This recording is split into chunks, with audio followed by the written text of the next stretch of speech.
같이 한번 해보죠. 안녕하세요. 안녕하세요. 네, 오늘 희망퇴직 이대로 좋은가 희망 없는 절망퇴직 사례 발표 대회를 박수와 함께 시작하도록 하겠습니다. 네, 반갑습니다.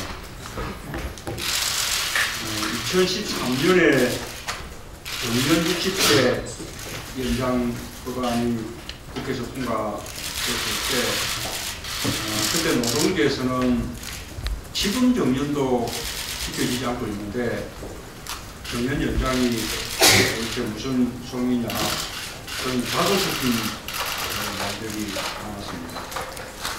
4.5점, 5.6도 이런 이제 유행어가 있을 정도로 우리 노동자들을 이 조기 퇴직으로 직장에서 몰아내는 것이 바로 희망퇴직이나 명예퇴직입니다. 희망퇴직 또는 명예퇴직이라는 이름의 사실상의 단계입니다. 정리해고보다 훨씬 깊은, 훨씬 광범위하게 그렇게 일어나고 있습니다. 그리고 어떤 면에서는 정리해고보다 훨씬 더 약한 그런 모습을 띄고 있습니다. 아마 오늘 사회 발표로 그런 얼마나 가약한지 이렇게 발표를 하시겠습니다만 그런데도 지금 이 희망퇴직이나 명예퇴직의 문제점에 대해서는 지금까지 별로 논의가 되지 않았습니다. 제가 관노위원이 아니어서 제가 다 알지는 못합니다만 아마 우리 당에서도 당 차원으로는 지금 처음 다루는 주제가 아닌가 싶습니다. 그래서 아주 뜻깊은 의미 있는 그런 사례가 되어가고 생각을 합니다. 우리가 정리해고에 대해서는 생각들이 서로 다르긴 합니다. 어떤 사람들은 정리해고를 엄격하게 해야 한다라고 주장하고 어떤 분들은 정리해고의 요건과 절차를 더 완화해야 된다. 그렇게 생각이 다르긴 하지만 그러나 어떤 형태로든 이렇게 주제가 필요하다. 이런 점에 대해서는 다 동의가 이루어져 있습니다. 그런데 희망퇴직이나 명예퇴직은 노동자의 희망 또는 합의에 의한 고용계약 퇴직 또는 퇴직 이런 형식을 취하고 있기 때문에 그것이 규제 대상이다 라는 인식이 지금까지 별로 없었습니다. 그러나 현실 속에 희망퇴직이나 명예퇴직에 이 노동자들의 자유로운 의사에 기한 어떤 퇴직 희망 이런 것은 지금 존재하지 않는 것이 실정이거든요. 오늘 아마 여러 가지 사례를 통해서 그렇게 될 것으로 예상을 합니다만 사측의 다양한 수단에 의한 압박과 강요에 의해서 이루어지고 있는 것이 대부분입니다. 그런 면에서 희망퇴직 또는 명예퇴직은 정리해고의 규제를 피하기 위한 사실상의 탈법적인 정리해고일 경우가 많습니다. 그래서 이에 대해서도 노동자들을 보호하는 그런 법 제도가 아주 절실하다고 생각합니다. 이 노동자들의 고용 보호를 위해서도 필요하고 또 우리 사회 전체적인 고용 안정을 위해서도 필요한 제도입니다. 오늘 이 사례 발표회가 희망퇴직 또는 명예퇴직에 대한 어떤 법적인 규제가 필요하다라는 좀 공감을 넓히고 규제 입법 방안까지 좀 강구해내는 그런 사례 발표회가 되었으면 좋겠습니다. 오늘 아주 의미 있는 그런 사례 발표회를 함께 준비해 주신 우리 당 을지로위원회 그리고 민주노총 사무금융회도 참여연대 노동사회위원회 감사드립니다. 참석하신 그 모든 분들 다 고맙습니다. 감사합니다. 다음 을지로위원회 위원장께서 인사 말씀하시겠습니다. 저희 율치로위원회가 고용 문제에 있어서는 비정규직 문제, 특히 간접 고용 비정규직 문제를 주로 많이 다뤄왔습니다. 오늘 다루려고 하는 것은 희망퇴직이라 불리우는 희망 없는 절망퇴직인데, 그것은 퇴직이 아닌 것처럼 본인의 희망에 의한 것처럼 가장해서 하는 간접 해고를 저희들이 오늘 주제로 삼습니다. 이런 희망퇴직이라고 하는 것은 그동안 광범위하게 존재해 오면서 아주 손쉬운 해고 수단으로, 그리고 근로자의 생존권을 위협하는 사례가 아주 빈번하게 이루어지고 있어 왔습니다.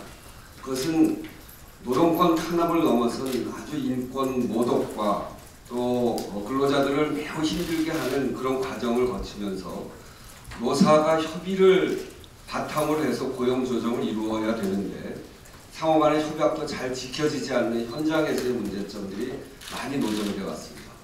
특히나 더더군다나 이번 최경환 부총리가 비정규직의 종합대책을 세운다고 하면서 소위 노동시장의 이중구조를 이야기하면서 비정규직의 권리를 강화하는 것이 아니라 정규직 과부하론을 이야기하면서 이런 희망퇴직을 훨씬 더 강화하는, 이 해고를 강화하는 이런 쪽으로 가고 있으면서 그 여진이 산업 현장에 그대로 미치고 있습니다. 기업들은 한 번 뽑으면 평생을 책임지는 두려움 때문에 정규직 채용을 주저하게 된다, 이런 이야기를 가지고 노동시장의 이중구조를 해소한다라고 하는 게 노동자들에게 얼마나 힘든 일들을 강요하고 있는지, 그것이 현장에서 어떻게 나타나고 있는지 오늘 이 사례를 통해서 저희들이 지켜보겠습니다. 저희는 오늘 이 사례 발표회를 통해서 제도적인 허점을 보완하고, 그리고 희망퇴직자 보호법을 이제 만들어야 되는 단계에 와 있다. 그렇게 되지 않고서는 우리의 노동자들을 보호할 수 없겠다 하는 생각을 가지고 오늘 이 자리를 마련했습니다. 참여하신 많은 분들께서 현장에서 벌어지는 일들을 오늘 잘 보고해 주셔서 저희들이 향후 대응을 해나가는데 도움을 주실 것으로 생각하고 오늘 말씀 잘 듣도록 하겠습니다. 감사합니다. 감사합니다. 다음은 민주노총 사무국련 김현정 노조위원장께서 말씀하시겠습니다. 네, 반갑습니다. 오늘 이 자리를 만들어주신 새정치민주연합 율지도위원회와 참여연대, 그리고 귀하신 시간 내주신 문대일 대표님께 감사하는 말씀을 드리겠습니다. 우리 노동자들이 본인의 의사에 반해서 직장을 떠나게 되면 실업급여라든지 연금 등 사회보장제도가 지금 미비되어 있고, 그리고 또 아시겠지만 취업난, 그리고 경제 침체로 인한 자영업에 몰락하는 현실 속에서 우리 노동자들은 절망적인 삶을 살 수밖에 없는 게 대한민국의 현실입니다. 이 현실 속에서 재벌과 기업은 손쉽게 본인들의 이익만을 추구하고 손쉽게 또 비용을 절감하기 위해서 희망퇴직이라는 이름으로 간접해고를 상시적으로 일상적으로 지금 하고 있는 게 대부분 현실입니다. 아까 잠깐 문 대표님 말씀하셨지만 우리 정리해고는 근로기준법상의 4가지의 엄격한 요건 하에서만 할 수 있도록 규정되어 있습니다. 그런데 간접해고인 희망퇴직은 어떠한 법적인 규율장치가 없는 것이 지금 현실인 것이거든요. 이렇게 대한민국 사회는 언제든지 상시적으로 일상적으로 노동자들을 길거리로 내몰 수 있는 그런 상황입니다. 이런 상황 속에서 이 박근혜 정권이 노동시장 구조 개혁이라고 해서 발표한 최근의 정책들을 보면 저희는 도저히 이해할 수가 없는 내용들로 가득 차 있습니다.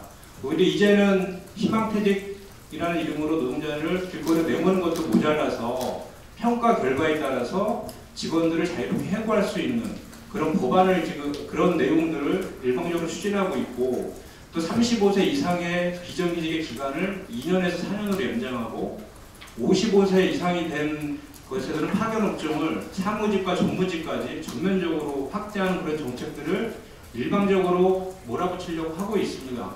저희 사무금융노조는 이 정책들에 대해서 우리 노동자들을 언제든지 자유롭게 해고시킬 수 있고, 또 해고시킨 상대적인 고임금인 정규직 노동자들의 자리를 값싼 저임금 노동자의 비정규직으로 채우려고 하는 그런 재벌과 기업의 배만 불리려고 하는 정책이 다름 아니다라고 저희는 생각하고 있고, 저희 민주노조 사무금융노조는 이러한 박근혜 정부의 정책에 반대한다는 입장을 분명히 합니다.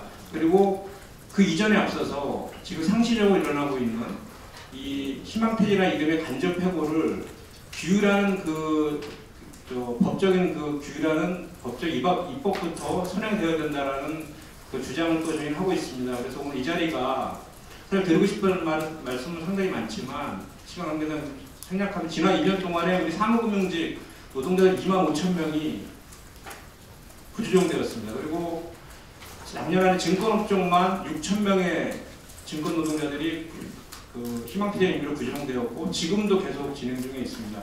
반드시 이 희망퇴직 간접해고를 규율하는 법안이 필요하다 저는 생각하고요. 저희 상금노조는 지난 1년 동안에 이런 것들을 규율하는 법안을 만들기 위해서 수차례의 기자회견과 수차례의 토론회를 했고 또 이렇게 을지로인해서 관심을 가져주셔서 여기까지 온 것 같습니다. 그래서 오늘 이 자리가 오늘 이 사례 발표를 기점으로 해서 반드시 그 입법을 될 수 있도록 새정치민주연합에서 좀 힘을 써줬으면 좋겠고요.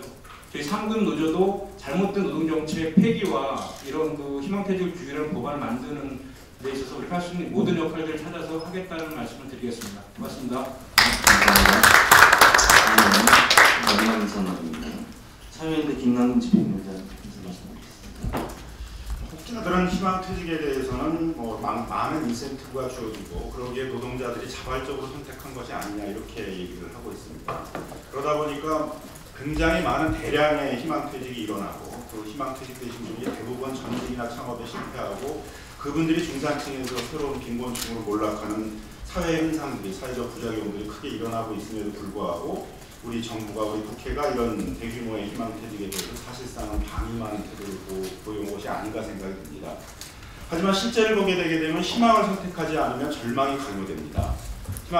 희망퇴직을 선택하지 않게 되게 되면 바로 퇴직을 강요하는 각종 괴롭힘이나 따돌림이 일어나게 됩니다. 이런 해러스먼트에 대해서는 또 다른 어떤 노동 탄압으로서 많은 규제하는 입법들이 외국에서 만들어지고 있지만 사실 또 우리는 이게 사실상 방치되어 있는 상태입니다. 무엇보다도 희망퇴직에 강요되는 주된 원인은 정리해고가 쉽기 때문입니다. 정리해고가 너무도 쉽다는 것은 우리 노동자들도 잘 알고 있기 때문에 희망퇴직을 선택하지 않으면 정리해고가 강요된다는 것이기 때문에 어쩔 수 없이 희망퇴직을 선택하는 경우들이 많이 있습니다.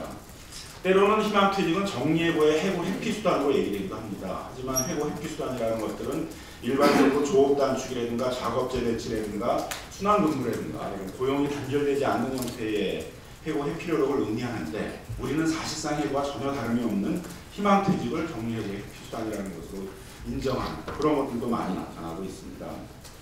사회적 부작용이 많고 그 사회 피해가 크기 때문에 이제 희망퇴직에 대해서도 어느 정도의 규율이 필요하다는 논의가 이루어지고 있습니다. 아마 그 방향은 정리해고에 준해서 정리해고와 마찬가지로 어떤 규제를 강화하는 방식이 돼야 되지 않을까 생각이 드는데 그거의 전제는 먼저 우리나라의 정리해고가 너무 쉽게 이루어지고 있다는 것입니다.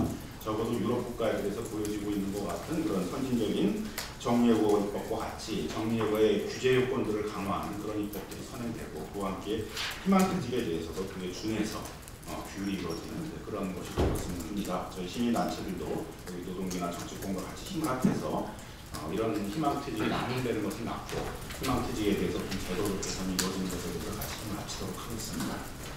네, 감사합니다. 현대중공업의 김영균 노조 정책기획실장께서 현대중공업의 사례를 말씀해 주시겠습니다. 예, 반갑습니다. 앞에 여러 가지 얘기 들어보니 저희들은 사실상 시작에 불과하구나 이런 생각을 하게 됐고요.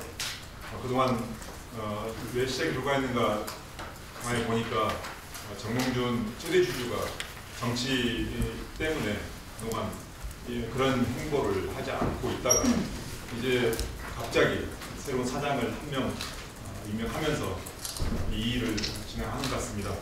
현대중공업에서 진행됐던 그 희망퇴직의 사례를 간단하게 좀 설명하겠습니다.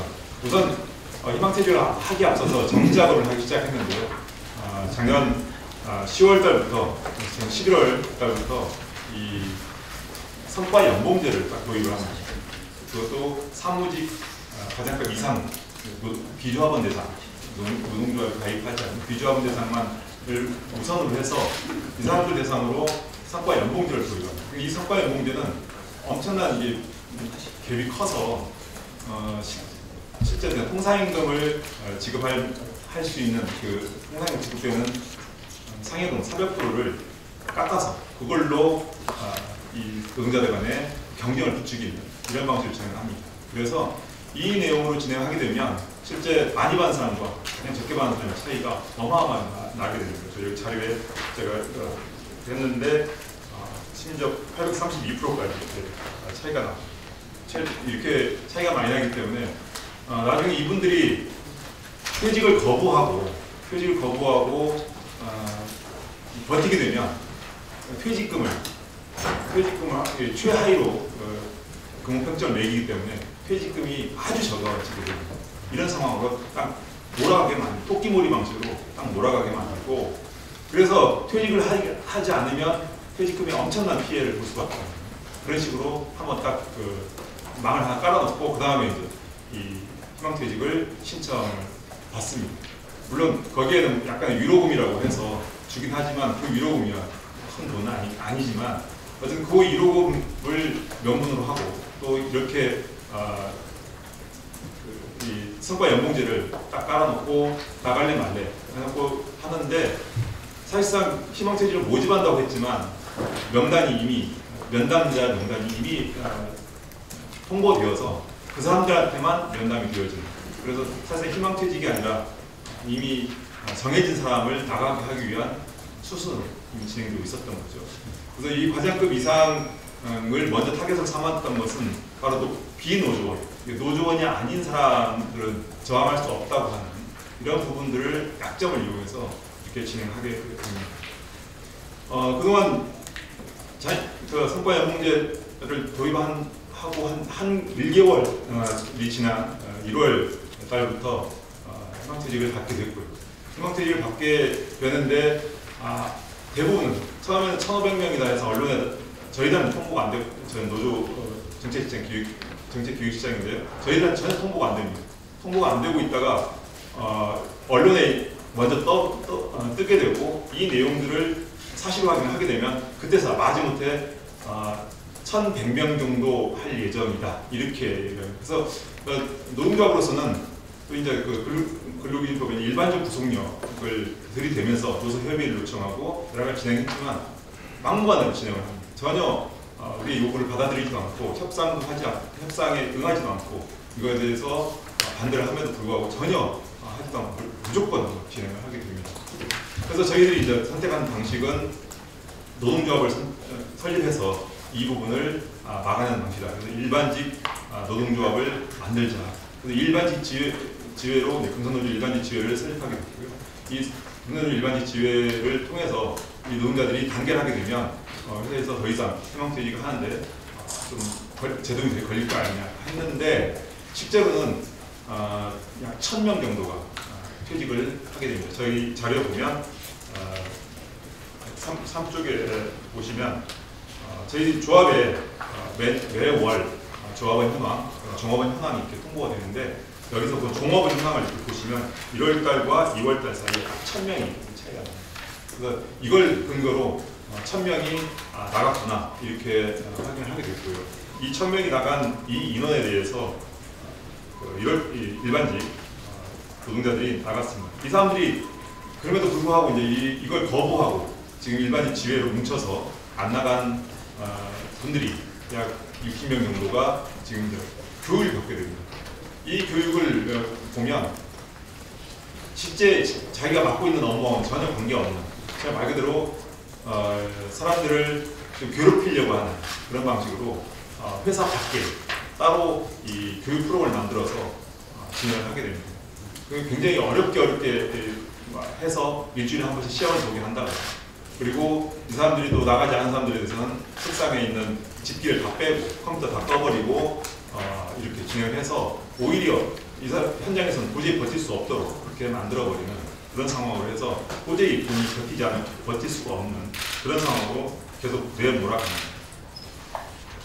그리고 이제 이 교육을 또 받지 않게 되면 징계를 하겠다 이렇게 협박을 하고 이런 식으로 해서 이 자료 내용들 쭉 보시면 그렇게 징구제대치라고 해서 이름은 뭐 징계역량 강화라고 하지만 사실상 이 사람들은 이미 20-30년 동안 일을 해왔기 때문에 더 방어할 것도 사실 없고 현대중공업이라고 하는 글로벌 리더에서 그동안 오랫동안 아주 그 기술을 닦아온 사람이라서 직무 역량을 방어할래야 방어할 것이 없거든요. 그럼에도 불구하고 이런 사람들을 직무 역량 강화라는 이름으로 그렇게 내모는 그런 상황들이 있습니다. 저희 노동조합에서 이제 그 일반직 지회와 함께 이제 이것을 2차, 3차 더 구조조정이 계속 진행될 거라고 생각하고 앞으로 정규 노조에서는 이 일반직 지회의 인적, 물적 지원을 아끼지 않고 이번에 저희들이 이제 대의원대회를 통해서 약 2천만 정도의 투쟁기금을 지원을 하기로 했고요. 이렇게 지원을 해서 앞으로 일반직 지회가 우리 정규 생산직 노동조합과 함께 교섭까지 같이 들어가서 이런 부분을 계속 막아내는 방식으로 진행하시도록 하겠습니다. 예, 그 다음 진행됐던 게 뭐냐면 그 다음 약자가 어디냐면 바로 사무직 여성 노동자. 사무직 여성 노동자는 조합원과 비조합원이 함께 섞여 있는데 여기 이제 조합원과 비조합원이 섞여 있는 이 사람들을 대상으로 다시 희망퇴직을 모집하게 됩니다. 2월 말부터 그런 소문이 돌기 시작했고요. 3월 초에 갑자기 어느 날 갑자기 이 면담을 똑같이 과장급 이상처럼 똑같이 진행하면서 자 이제는 과장급의 모델이 있으니 너희들 이런 식으로 될 거다 안 나가면 이런 식으로 협박을 하면서 결국 여성 노동자들에 대한 협박을 아주 강하게 진행합니다.